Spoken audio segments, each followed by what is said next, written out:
Madame Paul Auriol va tenter de battre le record féminin du monde de vitesse en circuit fermé. Ce record appartient depuis 7 ans à l'américaine Jacqueline Cockram avec 755 km 668 de moyenne. En ce 17 mai 1951, la Vendéenne Jacqueline Auriol bat le record de vitesse féminin sur un avion Mistral à la moyenne de 818,181 km/h.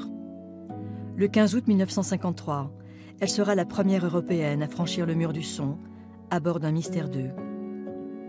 Belle-fille du président de la République Vincent Auriol, elle est déjà le symbole d'une femme qui réussit à s'imposer dans un milieu masculin.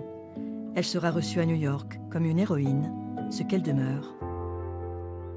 Mais l'aventure de l'aéronautique passionne dans l'Ouest depuis bien longtemps.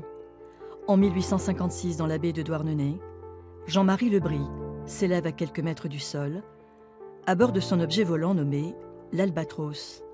Il est tiré par une charrette. En 1908, la commission aéronautique de l'Automobile Club de la Sarthe invite 2 Américains, les frères Wright.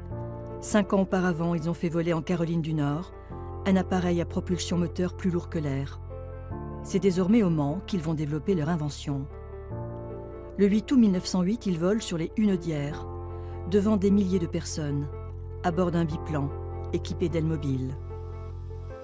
On volait déjà quelques minutes, mais enfin c'était des vols malhabiles, des vols très hésitants, c'était des décollages de quelques mètres et à quelques mètres de hauteur, simplement, alors que lui, lorsqu'il a volé pour la première fois, il est parti dans cette direction, il a fait à une dizaine de mètres de hauteur, il a fait 1,5 fois le tour complet de la piste.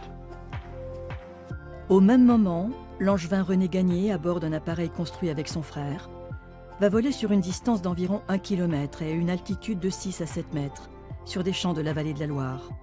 Suivront des courses de ville en ville. Grand habitué de ces meetings, Roland Garros traversera la Méditerranée le 23 septembre 1913, à bord d'un monoplan.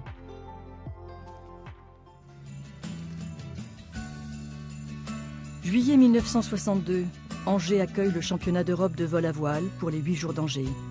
Cet événement, on le doit à René Hersen, appelé le patron, un passionné d'aviation qui voua toute sa vie à la formation des jeunes, au vol à voile et au vol à moteur. Un homme charismatique qui suscita bien des vocations.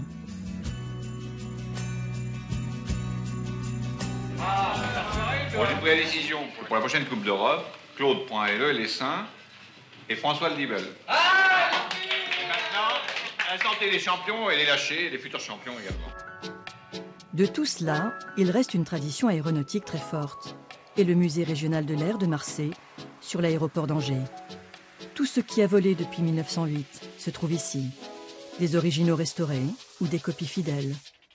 Créé en 1981, il est aujourd'hui l'un des plus importants musées aéronautiques de France.